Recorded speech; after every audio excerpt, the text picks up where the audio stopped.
Oh, holy tamale guacamole! This is the world's rarest armor! Ow! People who cheat in their speedruns are hilarious because they're terrible at hiding the fact that they cheated. These are the funniest fake Minecraft speedruns. This speedrun, it is so wildly fake and stupid. Hey you guys, today we're doing Minecraft speedrun. So let me just bring this conveniently to this block for no reason.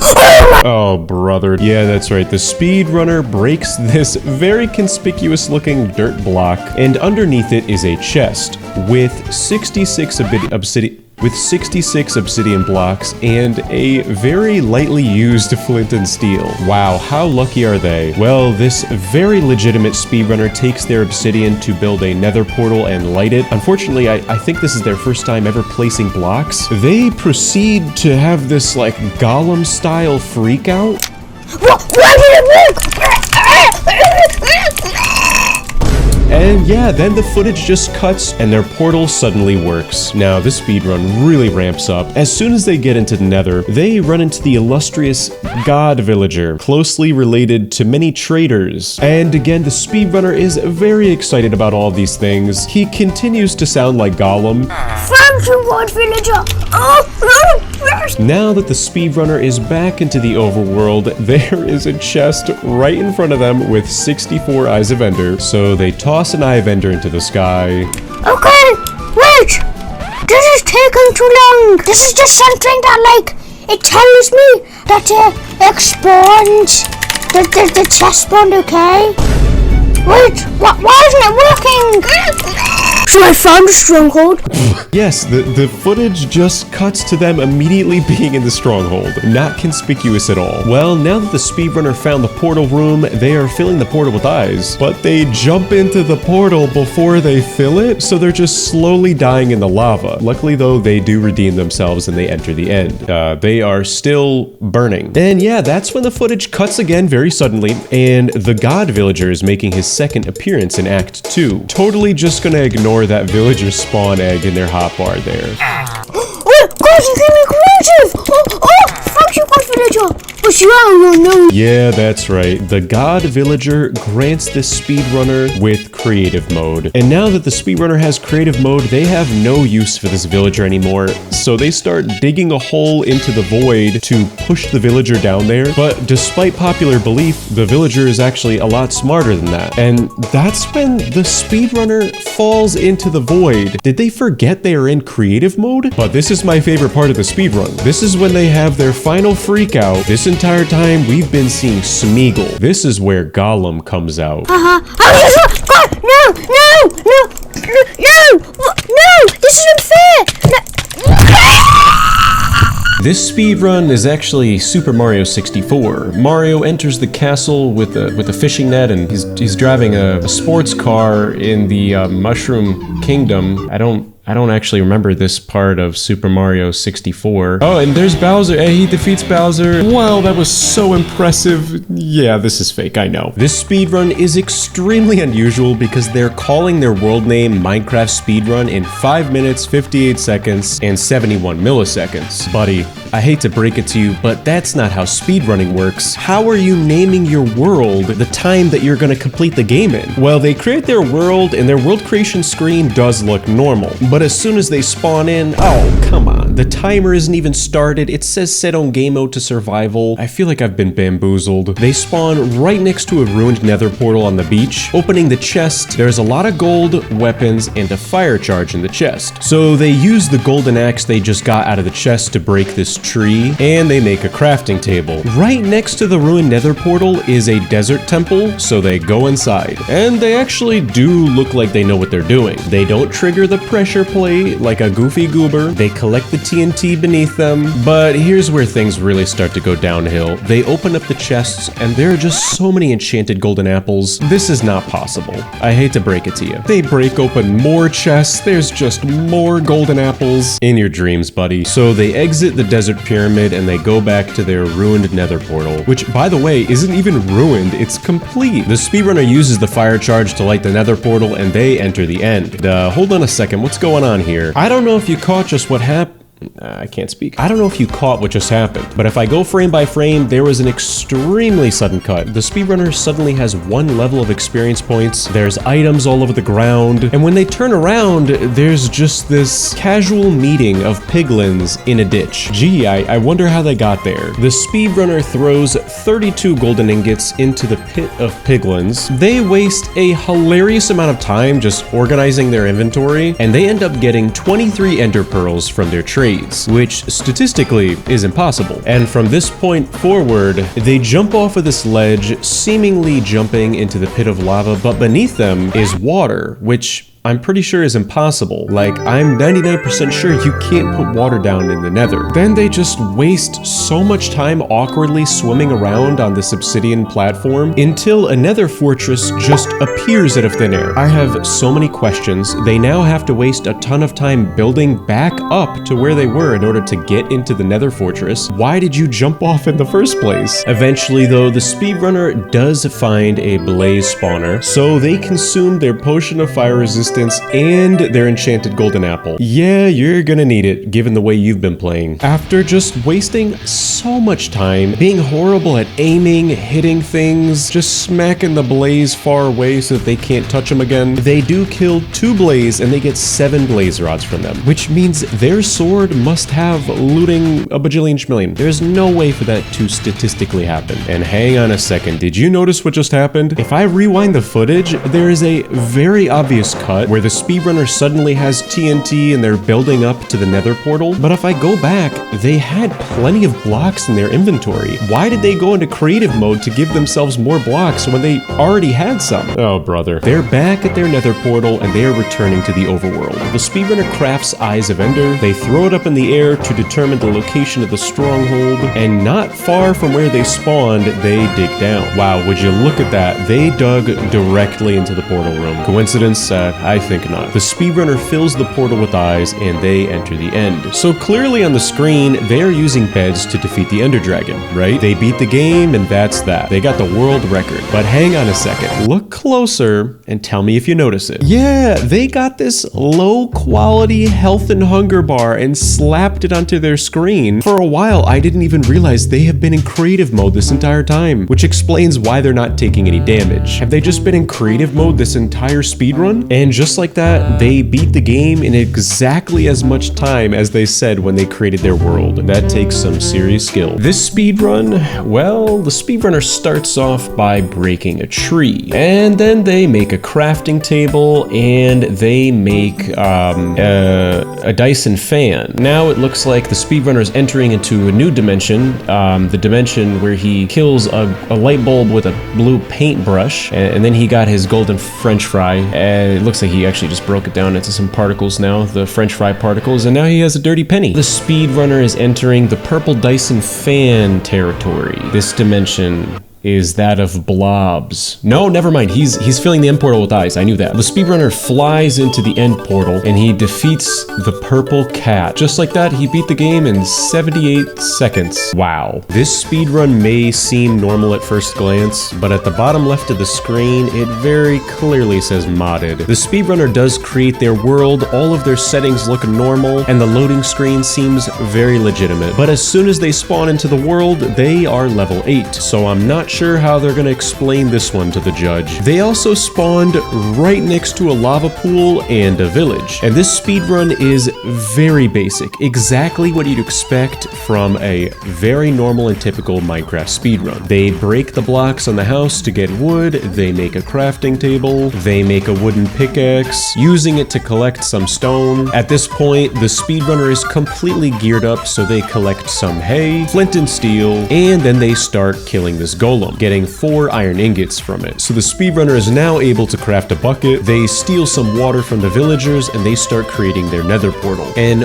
while the speedrunner is very slow at creating a nether portal with a bucket, they don't mess up and they're right into the nether. And wow, would you look at that, as soon as they're in the nether, it turns out that they spawned right next to a bastion. They use a boat to drop to the bottom of the bastion. All of this looks like a very typical Minecraft speedrun. That is, until they open the chests. There there is enough obsidian in this chest for them to craft a billion nether portals. At least they tried to hide the fact that they were cheating. They spread out the obsidian a little bit in the chest, but when they select all of them, it perfectly adds up to a stack of 64 blocks. I don't know what can make it any more obvious. I mean, come on, the proof is in the pudding here. Well, the speedrunner runs into piglins and he starts trading with them. The speedrunner drops maybe 10 golden ingots and they get 16 Eyes of Ender. Now, while the likelihood of this actually happening is very, very low, it's possible. I'll give him the benefit of the doubt here. That is until they exit the bastion and they open their inventory. That's when I realized that they didn't get 16 ender pearls, they got 128 ender pearls. Yeah, that's not possible. Well, after wasting a lot of time and aimlessly walking around, the speedrunner does eventually come across a nether fortress, and building up to the surface is very easy with their 64 blocks of obsidian. The speedrunner does eventually come across a blaze spawner, and they end up killing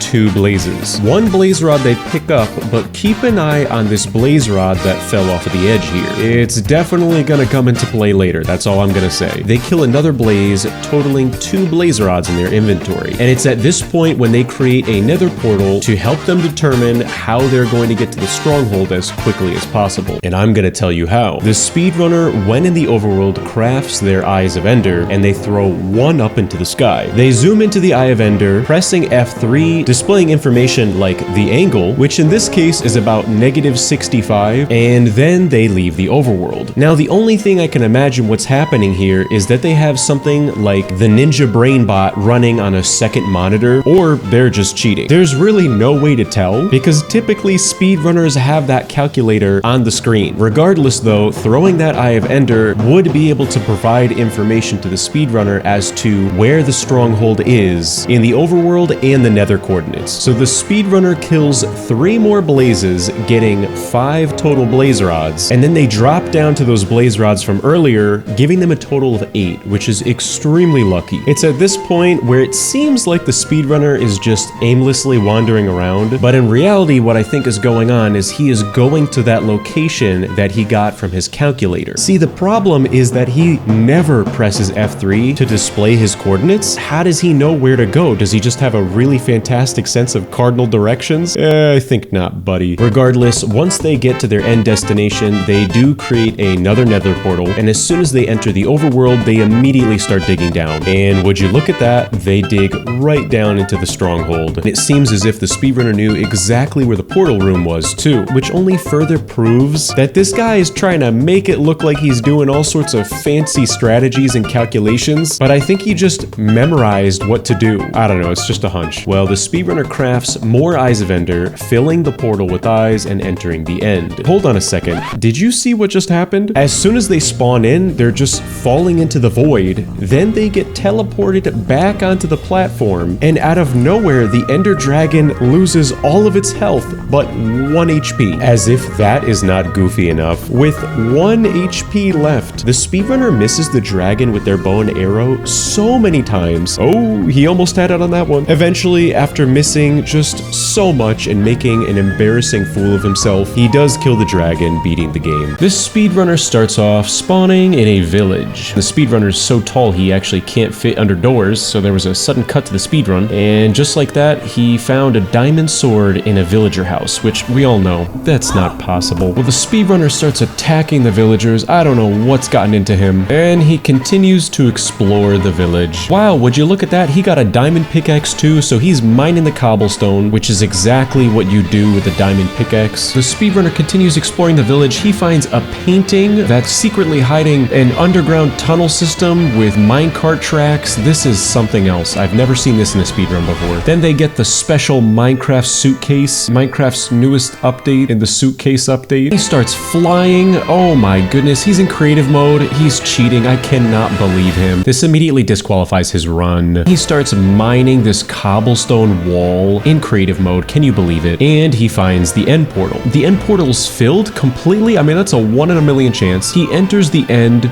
breaks the end crystals. He starts walloping the Ender Dragon. Oh my goodness, this fight with the Ender Dragon was truly breathtaking. The sheer skill and determination that the speedrunner has is unbelievable. Wow, dragon down, rest in peace. Just like that, the speedrunner beat the game. in world record time. Wow, I am so grateful to say it starts off normal. There is nothing fishy going on here. The speedrunner walks forward, breaking this tree, so they take those logs and they turn them into wooden planks. And wow, holy cow, they spawned right next to a lava pool. This is a very lucky start. They explore the forest a little bit more and they find a village. They go into a villager house and they open a chest, getting some bread, a potato, an emerald, a couple more logs. Nothing unusual yet. They break the bed, picking it up, but clearly I spoke too soon about, oh, everything looks normal. Now, wait a second there, buddy. Did you see what just happened? There was a very sudden cut, and on the top right of their screen, it very clearly shows that they've given themselves a status effect to make them very, very strong, which explains why there are these particles in the air, and explains why they're able to kill this golem in a single hit. So yes, the speedrunner gets 4 iron ingots from that golem. And while they are clearly cheating, this is not one of the worst defenders. At least they're not riding like a flying golden pig, right? But unfortunately, things just go so downhill from here. They turn back to where they killed the iron golem, and now there's just a bajillion, schmillion, jillion iron ingots on the ground. Yeah, this went from 0 to 100 real quick. So the speedrunner returns to the lava pool that they spawned at earlier, and they attempt making a nether portal. And wow, I am actually so impressed. This speedrunner is really good at making a nether portal. Oh yeah, never mind. Yeah, they messed up making the nether portal, made a cut. At the top left of the screen, it very clearly says set on game mode to survival. Come on, buddy. But again, wow, they are just going at making this nether portal. Never mind, they messed it up again. What in tarnation? They went into creative mode again, fixed their nether portal, and now they are in the nether portal waiting for these wooden blocks to light it. So despite the fact that this guy is clearly cheating, he actually has some of the basic skills of a Minecraft speedrunner. Well, the speedrunner spawns into the nether and they spawn right on top of a bastion. This is so unlikely to happen, and on top of that, there's just a hunk of golden blocks on the top of the bastion. You know what? I'm not gonna get frustrated about this. Maybe this is legitimate, maybe this is just all in my head. Well, anyways, the speedrunner breaks the golden blocks, which will definitely come in handy for when they decide to trade with piglins. Then the speedrunner turns around and there's a nether fortress right there behind him. Well, while exploring, the speedrunner runs into an angry horde of enemies and he almost dies. So the speedrunner runs away and then they put their game mode into peaceful. And that's all fantastic because he didn't die, but that immediately disqualifies his speedrun. So now that the speedrunner is not going to be attacked by any of the angry mobs, he finds a piglin that is conveniently stuck in a hole. So the speedrunner decides, oh, okay, I'm gonna trade gold with the piglin. So the speedrunner goes back into normal difficulty, then he starts getting chased again by the angry horde. He's on fire, he's getting shot at, and then he falls down a ditch and he dies. But it's okay because the timer's still going, they still have plenty of time to redeem themselves. That is until they respawn and put themselves in the creative mode. So they go back into the nether, wasting tons of time trying to locate all of the items that they just lost. And finally, they are back into survival mode, the difficulty is on normal, and they are once again about to die. They're being chased by wither skeletons, they are on fire. That's when they open up the chat box and they start typing /effect. And what I think is going on here is they're gonna give themselves maybe strength, maybe fire resistance, but I think they forgot what the command is and they have this like freak out in their microphone. Come on. Oh, give me fire resistance. Jeez. What the I can't fight in this condition. Even though it literally gives a suggestion on the left side, it says fire resistance. Just type that, buddy. He types fire resid, fire resiste, fire resists. Finally, I don't have to sit through that torture anymore. They finally have their fire resistance. We have fire resistance. Out of thin air. You got fire resistance out of thin air? It sounded like you were giving birth while you were trying to figure out how to type resistance. What do you mean? Well, anyways, it doesn't matter. The speedrunner gets 2 blaze rods, and then all of a sudden their footage cuts to them looking at a corner of the nether fortress that just has, again, a bajillion schmillion blaze rods on the ground. So just to recap here, they did not end up trading with the piglins. They have more blaze rods than they could ever need. And they return to the nether portal, returning to the overworld. As as for what they're gonna do about ender pearls, I have no idea. The footage immediately cuts to a bunch of cooked steak on the ground, while it says set on game mode to survival on the top left of the screen. And again, the footage cuts another time where there's just this hulking mass of ender pearls on the ground. Well, that answers my question from earlier. So they craft Eyes of Ender, they toss one, and would you look at that, the stronghold is directly beneath them. The speedrunner gets into the portal room, filling the portal with eyes, and they enter the end. And while they are digging up, they are about to die, and once again, they go into creative mode. At this point, this goober has completely lost me. He is wasting so much time just cycling through all of his old commands that he's entered before. He gives himself strength and tries to one-shot the Ender Dragon with no weapon, still wasting so much time because the Ender Dragon clearly still has a little bit of health left. And then I'm not actually sure what happened, it just died to nothing. Yeah, this one was painful to get through.